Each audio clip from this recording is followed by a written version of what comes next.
Welcome to SF Commercial Property Conversations with Bruce Bean, where Bay Area investments meet expert insights.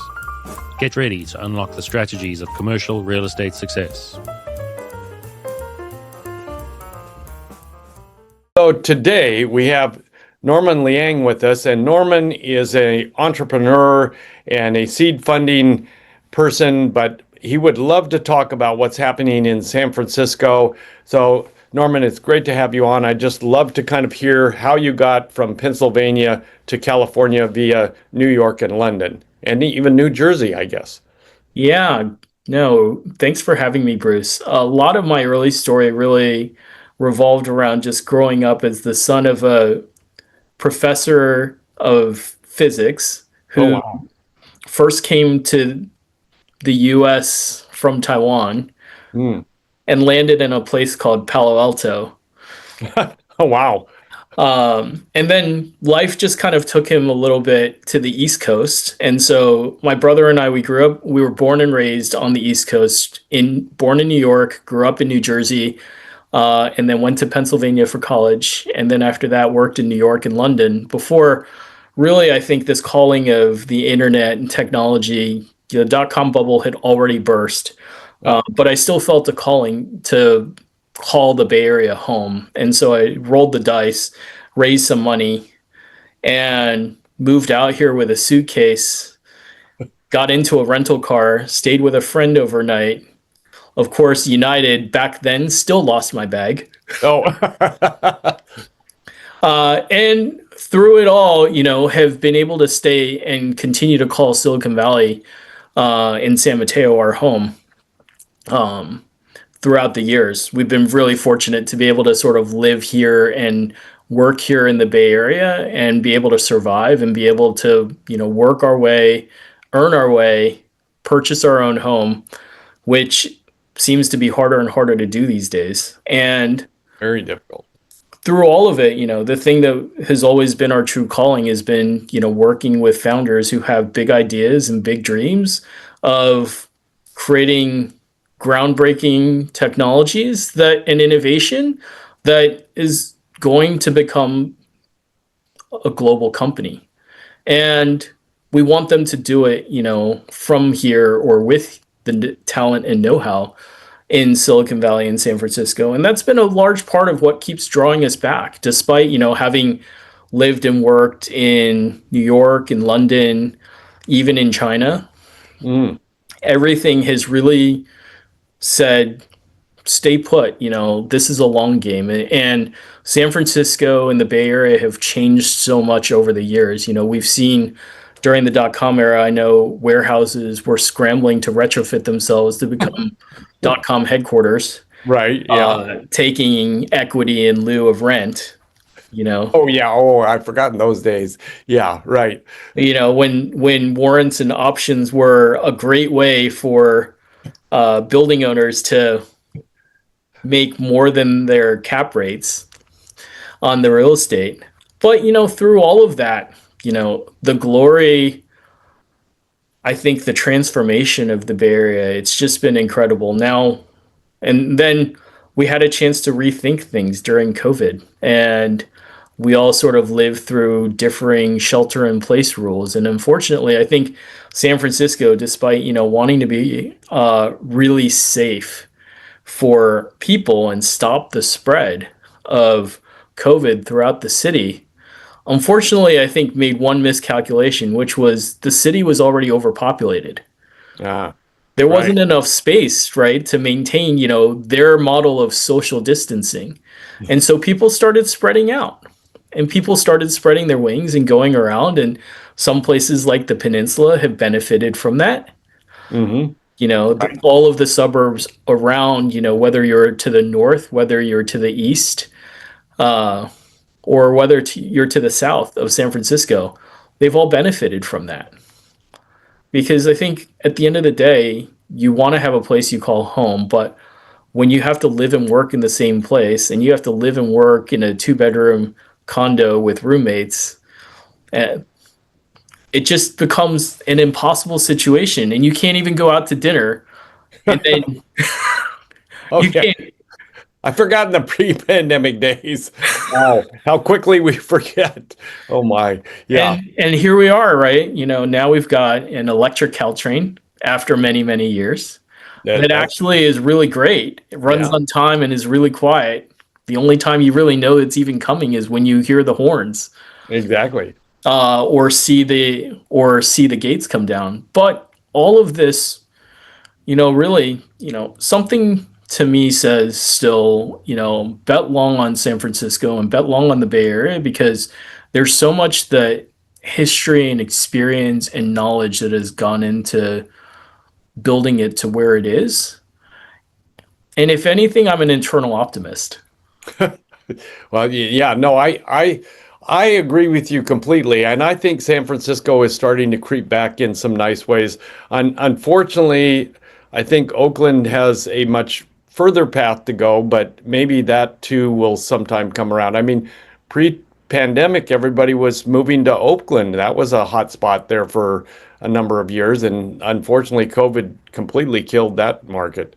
So it's sad. Yeah, it's hard to say, what to expect, but I certainly didn't expect, finding myself in March to be going up to San Francisco like any other day on a weekend, and walk into and park the car and go across the street for the last weekend that Bloomingdale's was even open. Oh, And yeah. then from there, you just had this sinking feeling. You're like, I just remember, this food court being overfilled with people, lots and lots of different spots. Even Charles Fan, right, had his slanted door out the door takeout spot right there in front of the Muni station.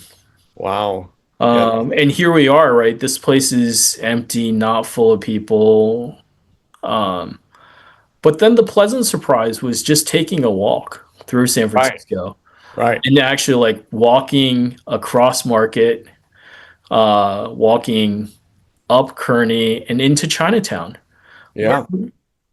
it was filled with people just like before, taking pictures in front of the gate, walking in and out of the shops. And I think that's such a reflection of where the opportunity is for San Francisco. Right. Right. Well, it's going to be interesting to see what the economic projections are, but I mean the office space is slowly starting to fill back up. The restaurants, unfortunately, I don't think are making a very good comeback, but maybe that too will return soon. But we'll see. The fact that some of the grocery stores and the big box folks are leaving downtown San Francisco is kind of sad. But anyway, hopefully that all is going to start to turn around soon. I So, mean, the world is in such a state of affairs, right? I think a lot of the groceries, a lot of the things that we buy, just aren't even grown here anymore. And if we're lucky, you go to the farmers market and you pick something up in the farmers market. I happen to live in on the peninsula, and we go to the farmers market in San Mateo, and it's still bustling with people, and everybody's smiling and having a good time and trying out different produce. But at the same time, these farmers aren't exactly charging a discount for buying direct from them.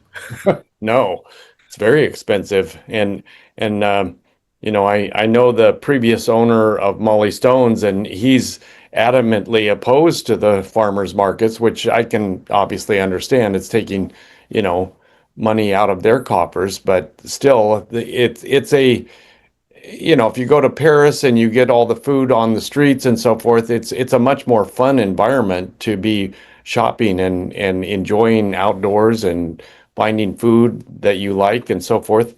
But economically, it's probably not helping the other businesses in downtown San Mateo. So anyway, it's a interesting balancing act. And that's exactly it. I think we're in the middle of a balancing act, and we're just trying to figure out, how close to the middle should we be standing, or how far at the ends we should be, or how far to the ends we're actually standing. And I think that is all really just a matter of fact of where we are. I think we're starting to see little signs of things that I think are indicator, hopefully just short-term indicators, but not long-term indicators. I mean, we're seeing California in its first state of decline, um, population-wise, in I Mm, think the last 20 years. Um, Tech investment, all of the all of the building and everything that comes with the modernization of the rest of the world, it no longer has to live here. It no longer has to be built here. And in fact, other parts of the country are taking things out of the playbook and they're doing a better job at it. mm. Places like Seattle, places like Atlanta, places like Chicago, even. People are happy to sign the job offer and go work for Google in any one of those places instead of working for Google in Mountain View. Oh, wow. That's very interesting. Because mainly of housing prices, what do you think the factor is? I think it's housing. I think it's I think it's some parts of the infrastructure that are yet to be broken. Schools are widely inconsistent up and down, like depending on what town you're in. Like the quality of education is better or worse Yeah, in many parts of the country. And while equal access and opportunity is great for all, like we've got to find a balance. We've got to make sure that kids go to school because they're interested, but we also got to make sure that kids want to go to school because they're engaged, not bored. yeah, no, a big factor, huge factor involved. Yeah. So I just finished a podcast with a apartment owner and manager. He owns 10,000 units. Anyway, he's buying in Charlotte and Phoenix and looking at um, uh, Florida and different areas where there's a growing population and a basically a lack of housing, and he thinks is the where obviously he should be buying apartment buildings. But anyway, it's interesting that San Francisco and LA and any California town is not at all on that list. So Yeah, I mean, we're past the point, where it makes a lot of sense. We've got to make do with what we've got and we've got to invest in what we've got. I don't think we need more. I think we just need to shift and repurpose and rethink the spaces we already have. right, We've got to stop letting these things keep getting rezoned away from the original intent and the original plan and go back to the original plan. yeah. And so I Well, think, yeah. I'm curious what you think of what happened to Redwood City. They all of a sudden took off and redeveloped their whole downtown area. And I mean, but it does serve as a stark reminder of what good looks like in San Mateo County, which is a county that houses a lot of really, really global brands and tech companies. It is a place that lots of people come to. And I think that it does serve as an example for all of the values that I hope that we strive to represent, the things around sustainability, the things around leads, striving for leads and excellence in building. The idea of having the new and the old right next to each other. Right, San Mateo right. County History Museum right next to, the San Mateo County brand new annex. Right, right. Just being built. Yeah. It's going to be very interesting. Yeah, Mitch Podell is part of our Rotary Club. He runs that operation and very interesting things that they are doing. So, yeah, the whole world is kind of in a state of change right now, dramatic change. So we'll see how long that change goes on and how long maybe we can get back to something that's hopefully a little more sustainable and good for the long-term haul. So Yeah, the rethink of Redwood City, I think, started with just putting some office buildings there and then surrounding it with lots of wide-ranging apartment offerings, and yeah, then centralizing around the transportation hub that it is, and then also putting in, all of our county infrastructure right at right, the heart of it, and making right, sure that county infrastructure doesn't get moved out of the way. Which in No. San Francisco, the city infrastructure gets moved out of the way for for tech companies and headquarters. Yeah, that's a bad combination of things. So I'm curious, going back to your origin story, did your father work at Stanford? He was in Palo Alto. What did he He do in Palo did. My dad was a grad student at a place that is the Ring. He started off as a grad student who was basically got dropped off in front of the dish and Oh, said, "What am I doing in front of the dish? I'm not. I'm a physics grad student." And then they're like, "Oh, you're right." And then went over and was one of the early graduate students and fellows at Slack. oh, I was going to say, did he go to work for Slack? When did Slack start? I mean, Slack was already there. My dad came here to the US in 1967. At the time, there wasn't even oh, a direct flight from Taiwan.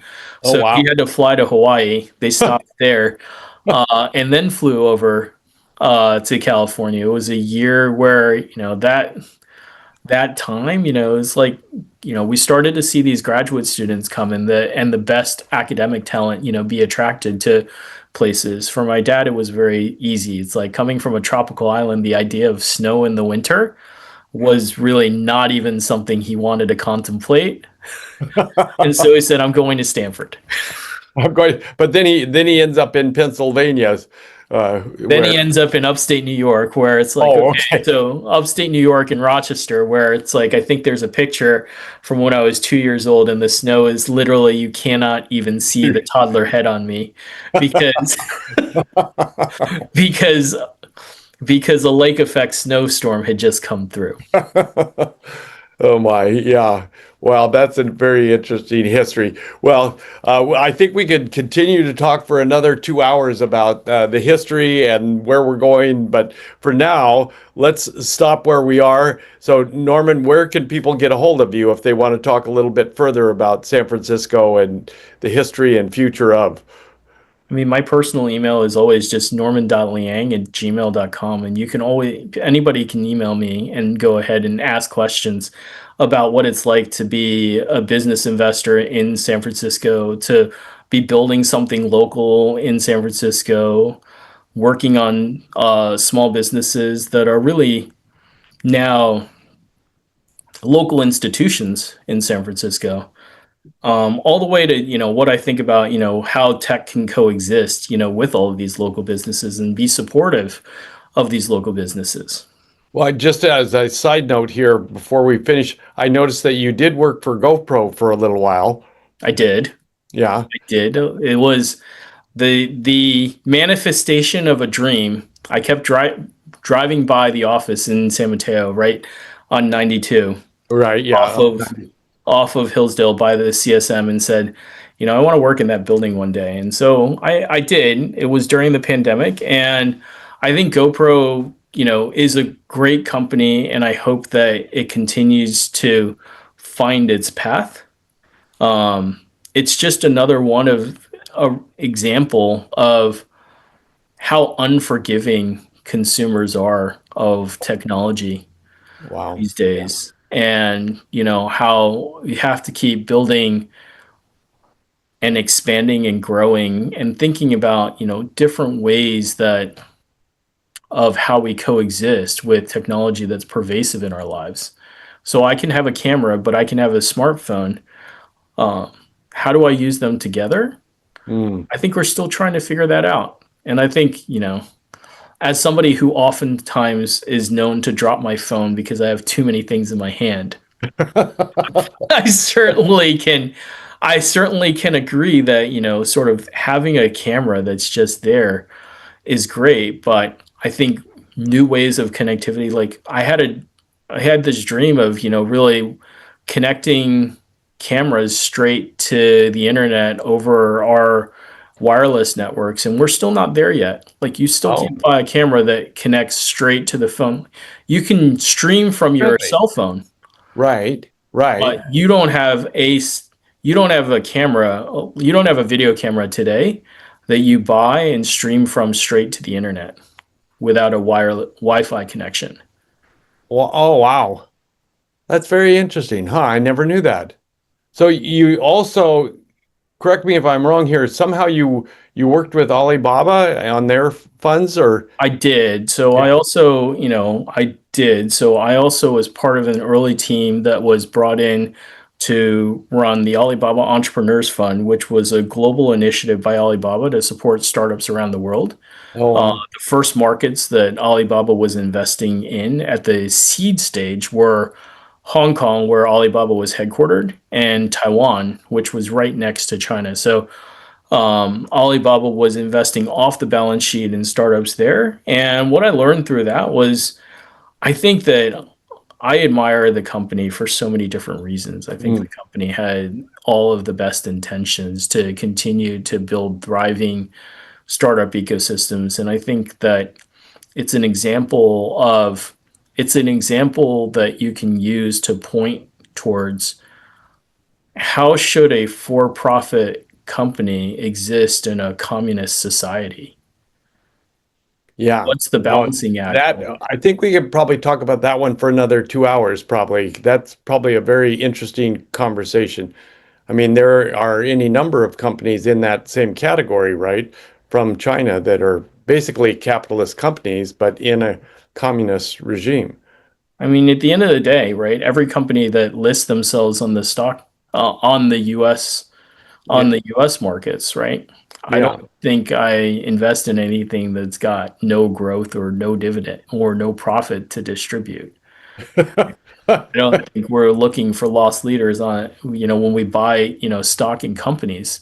And it's really difficult, if you say that I pledged, X% of my profits back to the people before I pledge it back to my shareholders, what is that balance? And that is an incredible balancing act that, I've watched, Chinese entrepreneurs continue to think about Mm, as they wow. think about, sort of how do I exist in these two cultures? Yeah, right. And make it all work. And for the most part, obviously they have done very well, but I'm sure there's some interesting, I'm not sure backlash is the right word, but some interesting conversation about how that all goes together. So anyway. Well, Yeah, let's leave it at that. Norman, it was great to have you. I'm looking forward to talking to you again in the near future and kind of just seeing where San Francisco goes, San Mateo, and what the future of the peninsula all looks like in the next 6 to 12 months. absolutely. That sounds like a great thing, Bruce. Looking forward to it. That's a wrap on today's journey through the SF commercial real estate scene. Ready to share your story? Visit sfcommercialconversations.com/guest. Your insights could lead the next conversation.